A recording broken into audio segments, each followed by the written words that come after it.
Is there a place, experience, name, date, or something that was wrecked by the narcissist in your life? Being in a narcissistic relationship can make our worlds so small. I have found that the longer I spend in a relationship with a narcissist, the more things tend to be wrecked. And today, I want to talk about how I have been trying to reclaim things that have been wrecked by my main abusers. Hi, I am Raysa, a survivor of narcissistic abuse, and I have complex post-traumatic stress disorder. And you are listening to Hello Trauma Brain, a podcast where I share my experiences living with complex PTSD. My hope is this podcast can help destigmatize mental health and provide support to anyone diagnosed with CPTSD who thinks they might have it or has a loved one with this diagnosis.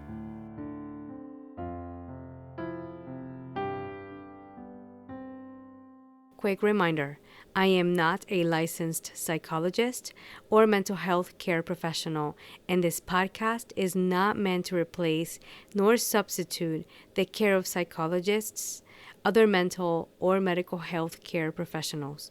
If you think you might have complex PTSD or PTSD, please reach out to your primary care or mental health care provider. Any individuals or resources mentioned in this episode are not sponsoring Hello Trauma Brain. This episode may reference trauma or abuse, and listener discretion is advised. Remember, you can always pause or skip this episode at any time. And now, let's get back to the episode.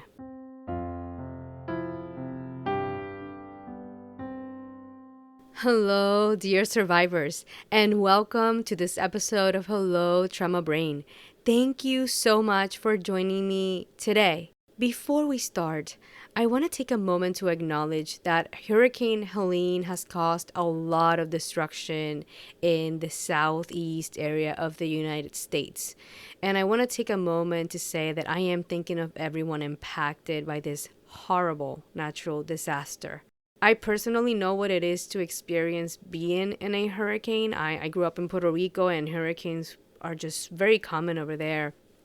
And I also know what it's like to be on the other side. And by that, what I mean is being in an area that wasn't impacted by the hurricane, but having loved ones in an area that was impacted by a hurricane.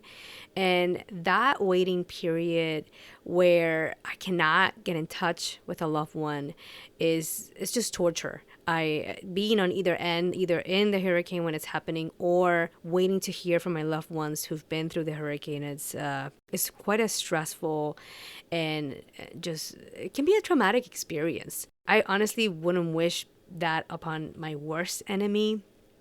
I cannot imagine what some of you might have gone through if you were in Hurricane Helene's path, and if you are in the scenario where you have loved ones who are impacted. My heart goes out to you too. It's a tough situation. I'm really heartbroken by the damages that I've seen on footage online. And I guess what I want to say is if you were impacted, I want to acknowledge and say out loud, like, this is traumatic. This is a very serious event, and the implications can last for a long time. It is really, really hard to see your area, your home, the surrounding area being impacted by a natural disaster. There's so much grief involved. And though it can sometimes appear to the world like everyone moves on and forgets about what's happening, I feel like the more social media has taken over, the more prevalent this has become in terms of we go from grieving, for 2 hours in the morning and then forgetting about it for the rest of the day. I want you to know that you are not forgotten. What you're going through is serious, and it's going to take time. And I really hope that you are safe, that you are well. And I want to remind you that you are worthy of receiving support, care, and safety during this really difficult time. Oh, I guess my quick check-in, it kind of goes a little bit into this experience with Hurricane Helene. I do have loved ones that were impacted, and there were a few hours there where I couldn't get in touch with them, and it was really scary, and it really took me back to 2017. When Hurricane Maria hit, I was not in PR anymore. I was in Pennsylvania already, and it was a week. It was a week of not hearing from the people that were there, and it was painful. It was a really, really desperate situation, and I'm not gonna lie, my nervous system felt it again this week. I was like, it was way less time. It wasn't a week. It was literally like about 24 hours or so, and I still found myself very affected, and my nervous system definitely felt it.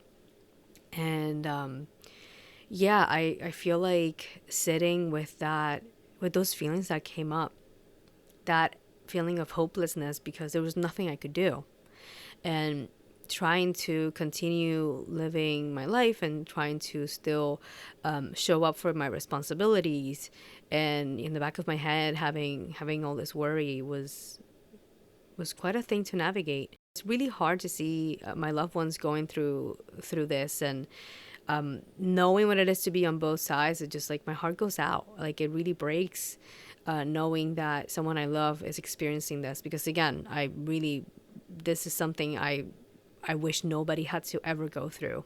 Lastly, I also want to recognize that during these horrible events, lives are lost, lives that cannot be replaced. And the grief is immense. And all I can do from this little corner where I live is help raise awareness. And I will be linking to the show notes a way to donate through United Way.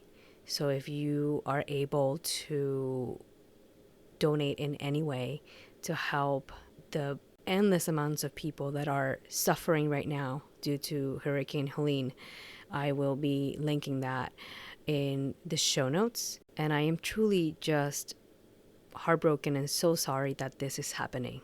I guess in other areas of my life, I have found small pockets of joy. I did get to sing this weekend. There are these moments when I'm performing where I can get so absorbed by the moment. And I feel like that's when the joy kicks in. Like I'm really in the moment, and I'm just really listening to the music and having a good time. And it just feels like this big relief. And that was really nice to experience. And in terms of being back, podcasting regularly now for season 2, there are pockets of time where I feel and I can sit with the, oh my gosh, I can't believe this is happening again. And then I forget about it, and then I go back to like, oh, that's right, I have to record an episode like soon so I can start editing it. And yeah, it's a little surreal that I'm back at it. And I have to say, one thing that I maybe forgot this podcast was giving me was like those times to sit down and reflect on my particular journey. So I feel like sometimes it can be very easy for me to kind of not look inward too much in terms of my story. Like when I began healing, I couldn't stop talking about it. It was like constant. And I'm getting to a place sometimes where I'm like, I don't know if I want to talk about that all the time like I used to. And I'm actually going to do a little bit of that today. So let's dive in for what this episode is. Full disclosure, this was an episode idea I had for season 1, and before I knew it, season 1 was coming to an end, and I basically kind of faced the music, and basically had to push this episode for season 2. And I'm gonna go ahead and kind of like rip the band-aid off now before more episode ideas take over, and this somehow gets pushed to like season 5 or something like that. So I guess I will start with sharing how I'm feeling about this episode. It is a vulnerable thing to share my past trauma. I think I sometimes get a little bit caught up in this, I don't want to trigger listeners. I know how hard that can be to hear somebody else's trauma, and then I get hesitant to share it. I also have been navigating becoming aware of something that I kind of forgot I used to run me constantly, which was the feeling of I have to protect the abusers. I have to protect their reputation. I don't want to say what they actually are doing. I don't want to talk about what they are actually like, because I don't want other people to see them differently. I don't want other people to to change the way they treat them or something like that. And I think that part of that, maybe it's the codependency, maybe it's the being wrapped up in the trauma and like the betrayal blindness and like feeling protective of them. And also with that, I've noticed there's a level of shame. There's a level of hiding and that secrecy. Like, I don't want people to know that these people are like this. And feeling that responsibility, when that shame, that responsibility doesn't belong to me. They are responsible for their behaviors. And if they face consequences for their behaviors, that's on them. Like, I'm responsible for my behavior. Like, if I do something and somebody goes on a podcast and talks about what I did, then I have to bite the bullet because I did do it. Unless they're lying about it. Like, if I did, I feel like they're in their right to talk about it. And I need to own up to my behavior. I wouldn't be like, how dare they, air that out in public. I mean, I'm not saying I wouldn't be embarrassed or I wouldn't feel shame about it. I definitely do. And without anybody talking about it on the podcast, trust me, I have my fair share of shame for the behavior I've shown in the past that has not been graceful and has been toxic. But when it comes to talking about what was done to me, yeah, there's something about it. And the reason I'm going to come on here and say it is because I don't want to carry that secrecy anymore. I don't want to carry that shame. And also, and I think maybe this is what's really pushing me, is if somebody else has been through this and they actually think it's normal or okay or just healthy in some way, and listening to this podcast is going to be the thing that's going to bring to their attention that no, that this is not okay, it's not healthy, it's actually abusive, then I think it is worth saying out loud if it can wake one person up, if it can bring awareness to anyone about what they're going through. That being said, I still won't say who it was, I won't say the name, I won't say what role they play in my life. But here I go, I guess. Before I share what happened to me, I want to first talk about the concept of things getting wrecked by narcissists or abusers or toxic people. Whatever label applies in your situation, you can insert here. Personally, I have found myself experiencing how my world gets smaller and smaller, especially after the relationship ends. Usually when I'm in it, I can kind of like push through and the thing just keeps getting wrecked over and over and over and over. But the person I'm with is kind of in control of where we go and stuff. So like I just go, or I kind of OCD my way through be able to get through the thing, which is not good. And then when it ends, I go into hyper avoidance mode. And for me, we're talking avoiding a certain part of town, being scared of going to a certain place. If I manage to go, it's very, very highly distressful for me. And I think a big part of my personal healing has included trying to reclaim those things back and trying to condition a new response and reduce the fear that's associated with whatever stimulus we're talking about. So today I want to focus on one particular thing that I have been reclaiming. And I wouldn't say that I'm like 100%, through the other side of I've reclaimed this fully. I think it's good enough to a point where I can talk about it here and offer something useful to you. So here we go. Let's do a little story time first. So once upon a narcissistic relationship. Growing up, for some reason, like eating fast food was like a common thing, like just constantly. And drive-through windows were just like a few times a week type of thing. And, I'm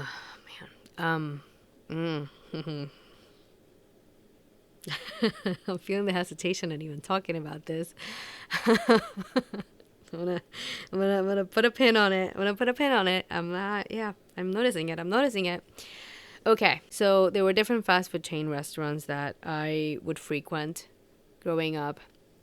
There was one particular, I won't say the name of this particular fast food chain, but there was one particular fast food restaurant that was notorious for just screwing up the orders. And one of my main abusers had no tolerance for mistakes.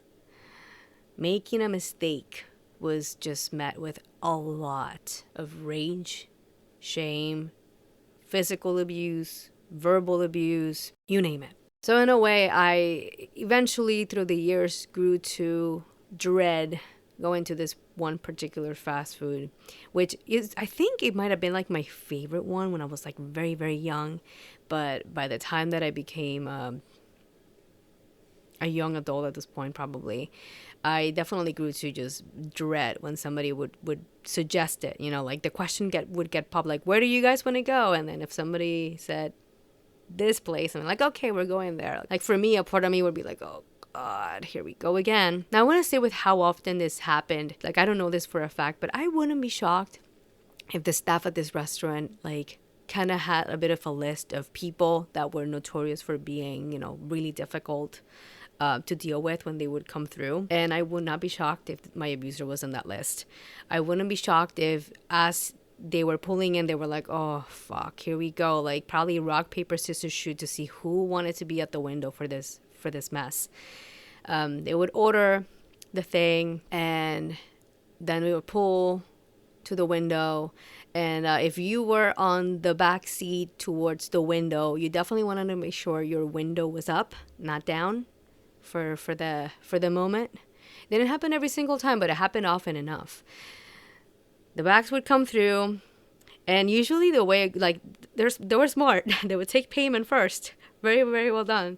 Take the payment.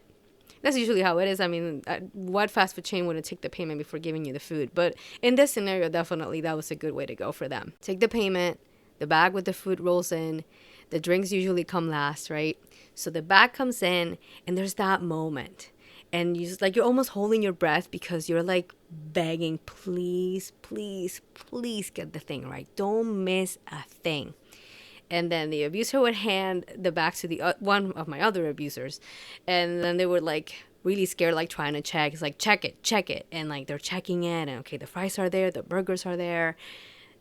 If they missed, I kid you not, napkins, a ketchup packet, they threw fries instead of onion rings. They threw the wrong sandwich in there. Y'all. Oh my gosh. The rage fit was for the ages.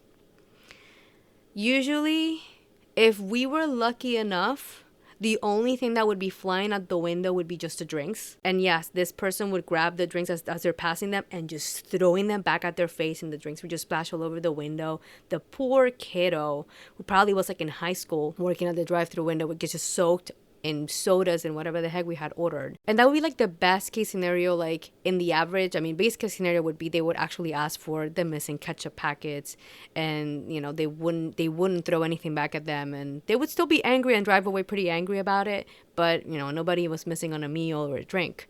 But that was kind of like the rare surprise scenario. Best case scenario would be just the drinks flew out the window, and that's why you wanted the window up, because otherwise you also were on the splash zone. Worst case scenario would be they would let these employees have it. I mean, screaming, cursing, insulting them, calling them absolutely all the horrible names you can imagine. They were yelled at these poor kids, grabbing the bags with the food, throwing them also out the window, and you would see your food just flying out as they would just screeching wheels fly out of the drive-thru area. And then we were driving back to their place, and quite frankly at that point, I mean, on my empty stomach would lose the appetite. Like you have no appetite after that. You're almost like wishing that you would never get hungry, so this, you know, there wouldn't be a thing as having to order food and having to go through this crap several times a month, probably like every week at least, or something like that. Honestly, it happens so much, I forget. I wasn't keeping a tally. I just know I dreaded going to that fast food restaurant. I know I dread it when they were taking us there. Like if it was somebody else, you would just go through the thing, right? It was fucking horrible. In a weird way, like your brain kind of forgets. I know I remember feeling the excitement of like, oh my gosh, we're gonna go to we're gonna eat out, yay. Oh, we're gonna go there, yay. And then you get to the drive-thru and you're like, oh, wait a second. here we go. And then it would happen. I'm sharing that story because, quite frankly, when you're in that situation and it happens so much, I think a part of me knew that was not okay. And I did have another abuser who would point out that that wasn't a good way to react. But you get so used to it that you really stop seeing how bad it is. You really start taking in how absurd, abusive, egregious, rageful, and inappropriate this is for anyone to witness, especially a kid. And I feel like it's important for us to like really talk about these experiences out loud and share them to create an awareness of the reality of what this is and the impact it can have on someone. I want to transition to that next. I don't have this person in my life right now. I don't have to go through drive-through windows with this person anymore. And here's the thing. It still impacts me. I am 36 years old, and I'm not gonna lie. Sometimes, as an adult, as a grown woman who's in her mid-30s, when I get the bag, when I go through a drive-through and I get the bag, I don't check it. Usually those times is when I'm already feeling like mentally depleted and I don't want to go through the experience of checking it. Like a part of me feels like if I'm checking the bag in front of them, they might be feeling like I don't trust them, or I think that they're inept and they're not doing their job right and I need to be micromanaging it and I might be offending them. Yes, this is what's happening. And yes, I am aware I am a paying customer who paid full price, who has the right to check the bag to make sure my order was correct and nothing is missing. And yet I still feel that. If I check it in front of them, I feel shame. I feel just like I'm doing something wrong and offensive. And then add to that the fear that if I actually catch something is wrong, having to say it to them. Oh. I dread it. I hate it. I still hate it. That's where I want to highlight that piece. Healing doesn't mean it doesn't feel like anything anymore and you just go into the sunset and it doesn't impact you. Like I still feel the fear. Now here is where I want to start introducing how I have worked on reclaiming this. I try to pay attention when I go through a drive-through window. And quite frankly, if I am doing fast food, I'm just going to do the drive-through window. Like it's, I rarely go in there. So I do still go. I don't avoid them 100%. I try to notice who's in the car. It's just me.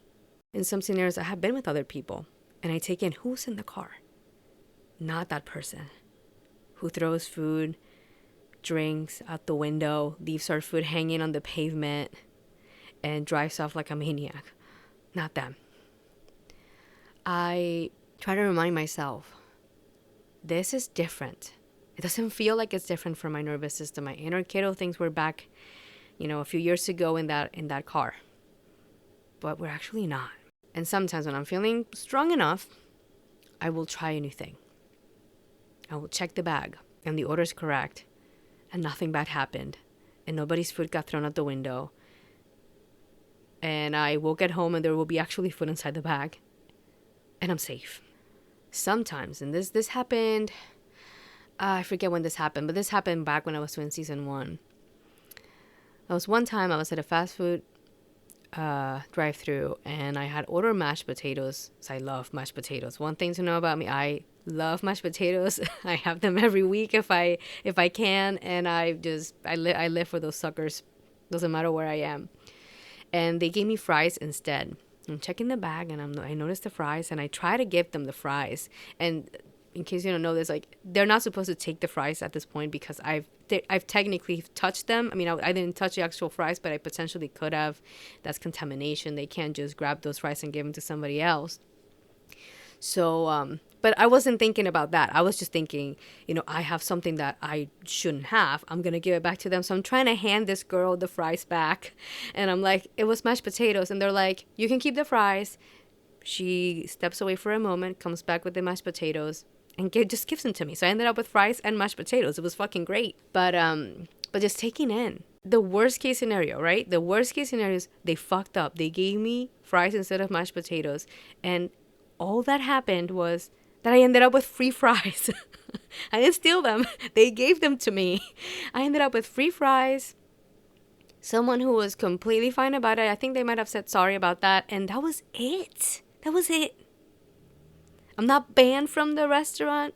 I'm not in any list of watch out when this person is rolling around because they might throw shit back at you. Which, quite frankly, I don't think that would fly today. I mean, that should be illegal. Like, I won't get into the consequences I think should have happened to one of my abusers for doing that so much. So much. Honestly, they should have banned this person from the restaurant. They probably felt bad for the rest of us. I don't know. But anyway, I will reel myself back in.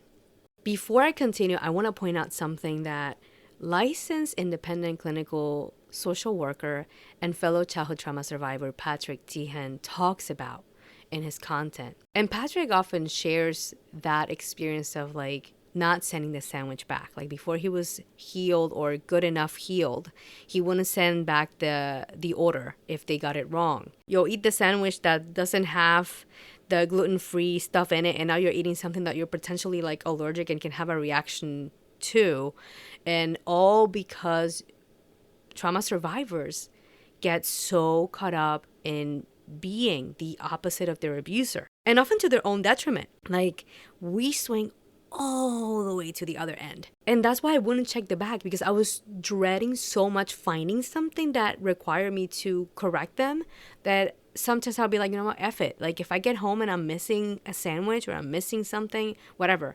And at that point, I'm home already. I'm not going to drive back, so I'll just deal with it. And quite frankly, I'm going to be honest, y'all.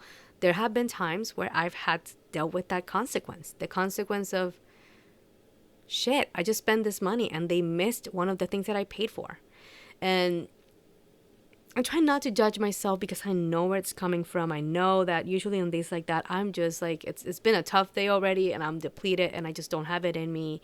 And I do the workaround and I think to myself, seriously, this is not a lie. I kind of think back to, oh, you know what? That one time I got the free fries, so it works. Oh, God. It works its way out, or it works itself back into balance. Oh my God. Oh, the stuff that I share here. Sometimes I don't, none of this little ditty was not even in my little outline. It just comes out.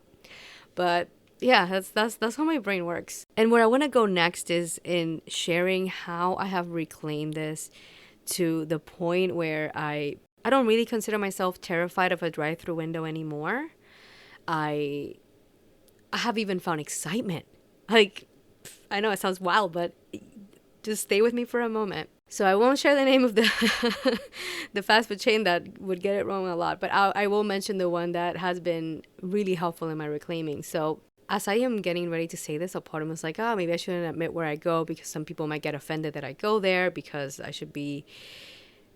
Can you hear the shooting that I'm doing? I should be supporting local coffee shops. And I do support local coffee shops, but the heck with it. If I'm going to get judged, so be it. I do have this little, I'm going to call it treat ritual, where every week, on a day of the week when I'm like kind of like rushing, sometimes it can be the day the podcast comes out, like a little celebration for the podcast coming out. Some other days, maybe earlier in the week, I sleep through my alarm and I'm running late and I go, okay, today's going to be the treat day. I will stop at a Starbucks near where I work and get myself a drink from there with some breakfast. And I've been doing this regularly enough where I'm kind of like a regular. Like some of them recognize me. Some of the staff knows my name at this point. And this happened last year too, I want to say.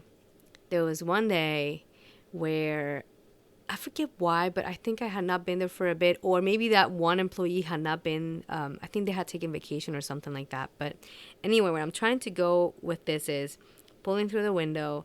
And P.S., I try to be so nice to them because I know they have it fucking hard. I'm sure my abuser is not the only person who pulls stunts like this.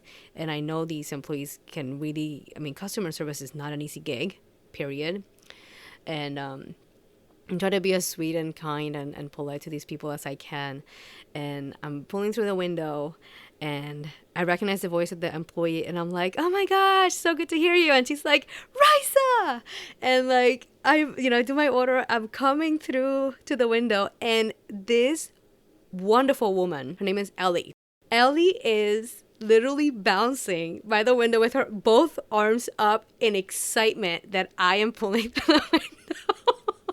And I'm pulling through the window, and she's so excited to see me. And oh my gosh, that day, I felt the change. That day, I forget what day it was, what month it was. I don't remember. All I know is the feeling. That was the moment I thought, I did it. I reclaimed it. This is what it feels like to reclaim it. The fact that I am feeling joy to be in this window.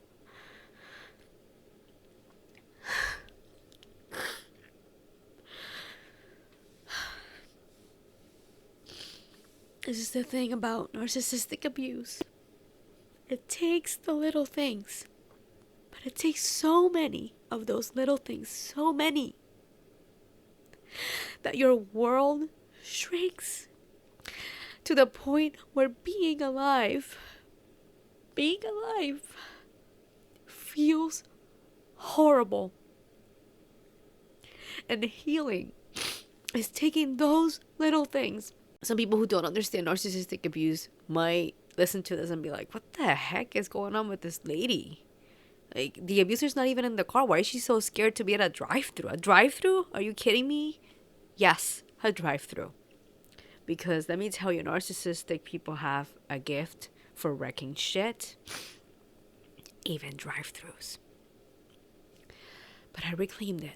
That was the day. And that was the day I had like the episode idea. I was like, I need to talk about this on the podcast. And then season 1 happened and I never did. But I am now. And I wanted to share that with you because it was such an important moment in my healing journey. That's really what this is about. Having those healing milestones, they're not so grandiose all the time. They're not this big thing when you like get all this wisdom and all of a sudden you're unaffected forever.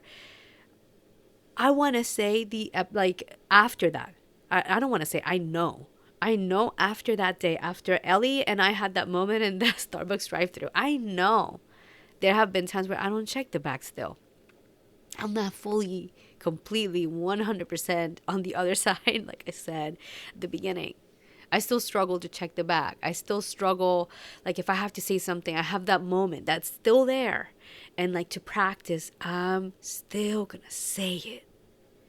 And to take in when the outcome is still, I am safe. My food, my drink won't go out the window. And I won't have to be hungry for 2 more hours. And actually, I'm gonna share this too. I think is really important. Something I often deal with and I know can be hard to comprehend for people that don't understand narcissistic abuse fully. And when I say people who don't understand narcissistic abuse fully, I'm not trying to say they're bad people. I'm not trying to say they're horrible. I'm not trying to say anything bad about them per se, but it's just a fact. Like, it's, I cannot understand skydiving. I have never been skydiving. I can imagine what skydiving is. I can look at videos of skydiving. Quite frankly, I'm afraid of heights. I don't see myself skydiving any day soon, but I can't fully sit in a room with people that have skydived and act like I know what they're talking about 100% because I do not. And it's the same thing with this. It's something that you almost have to go through it to really, really take in what you're dealing with. And for survivors of narcissistic abuse, at least for me, it's confusing. Take the story I told you earlier. You get to the final destination. Your food is, 10 minutes away at the fast food chain's drive-thru window area, probably getting mopped at this point and thrown away. And the abuser would feel bad. They would, like, after the race was done, after they had regulated because they drove like a maniac, to our final destination. And let me tell you, that ride was never fun. Very, very scary stuff. They would feel bad. And this is how they would make up for it. Sometimes. Not every time. If the rage fit lasted for a while, at this point, the other abuser was whipping something out to feed us.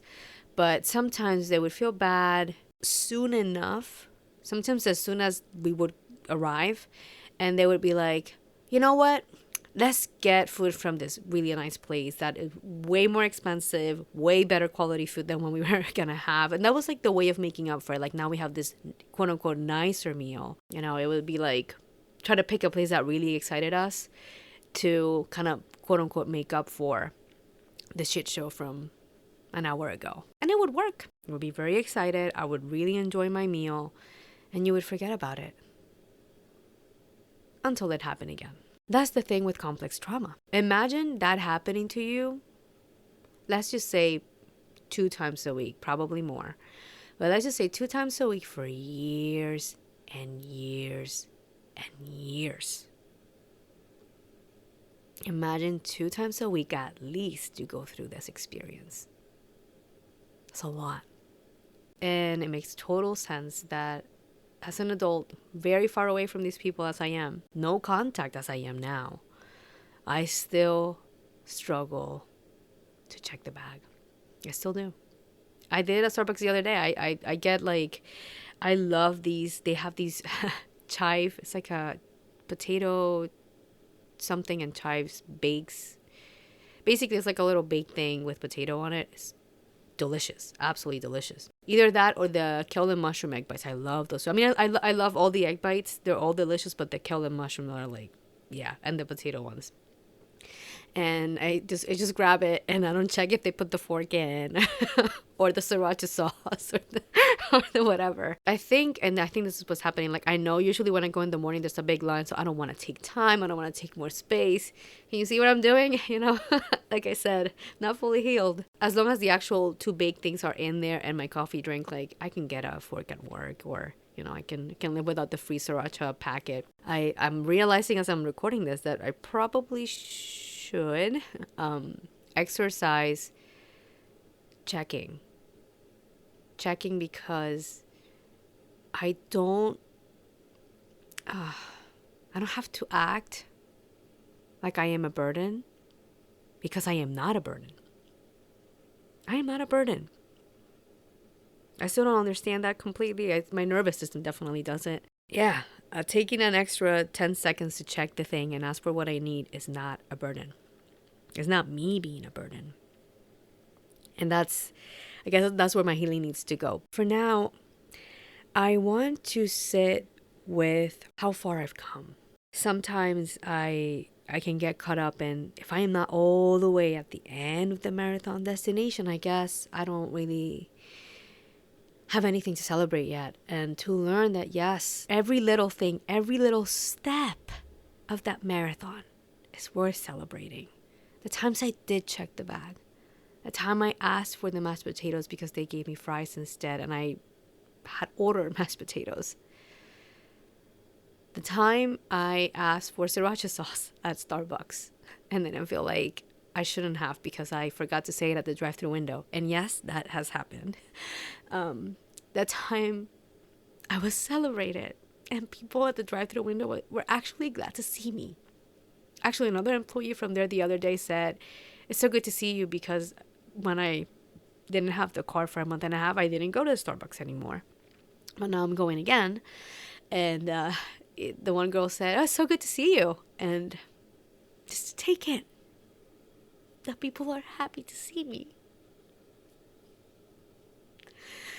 That I went from being in a car with someone who probably was like the dread of these poor employees who were so abused by them, to being someone people are happy to see.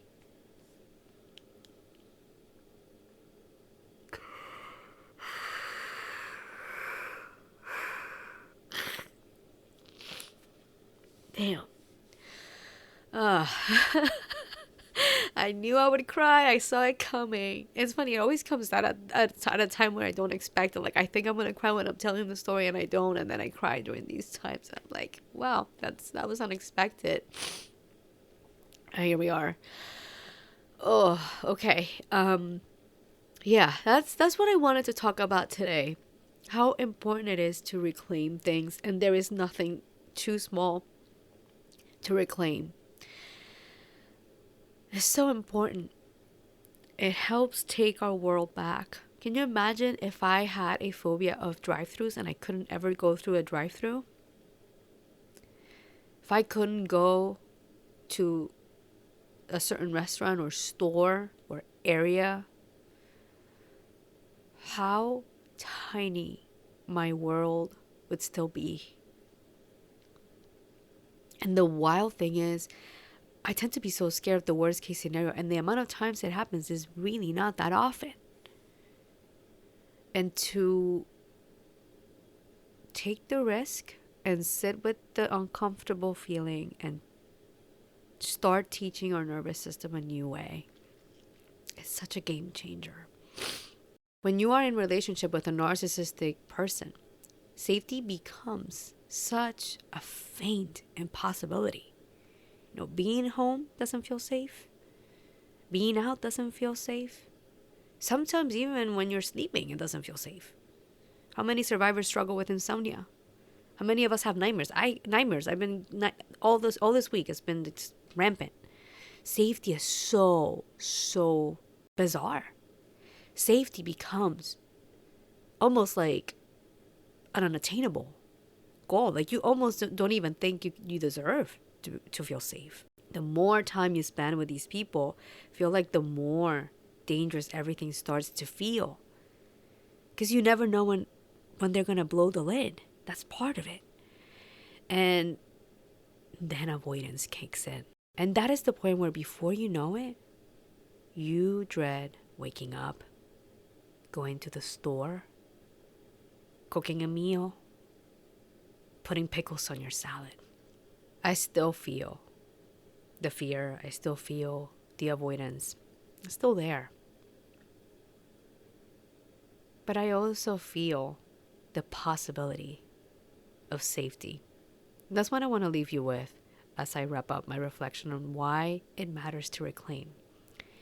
It matters to reclaim because feeling safe is a basic human right we all have. We all deserve to experience we were born with. Doesn't have to be earned. And we can reclaim it.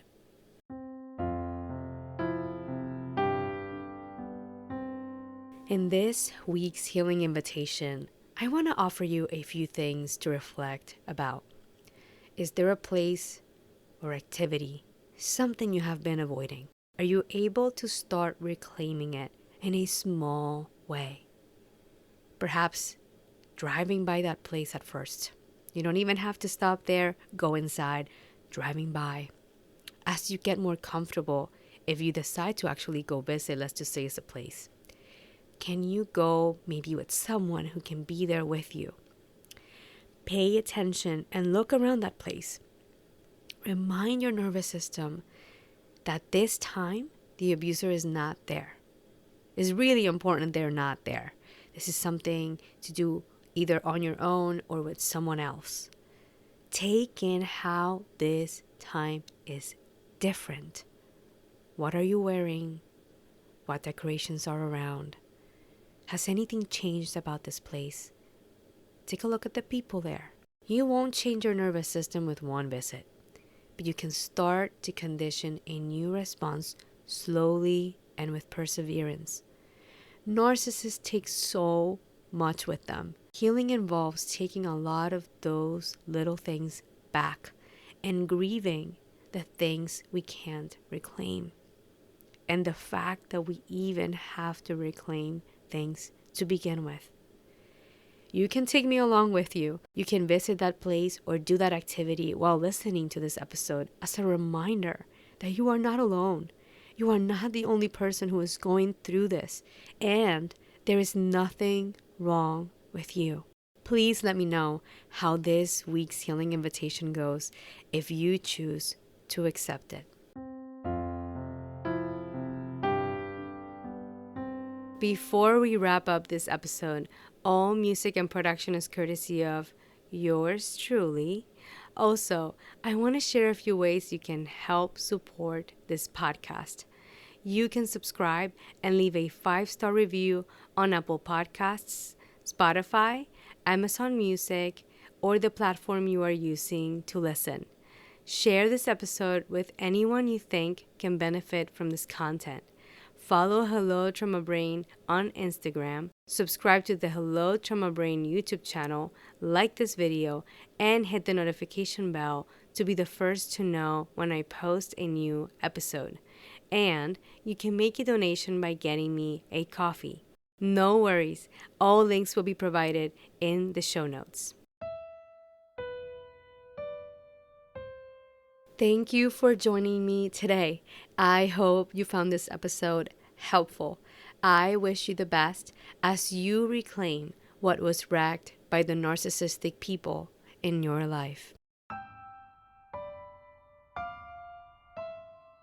It is time for our farewell affirmations. I invite you to repeat after me.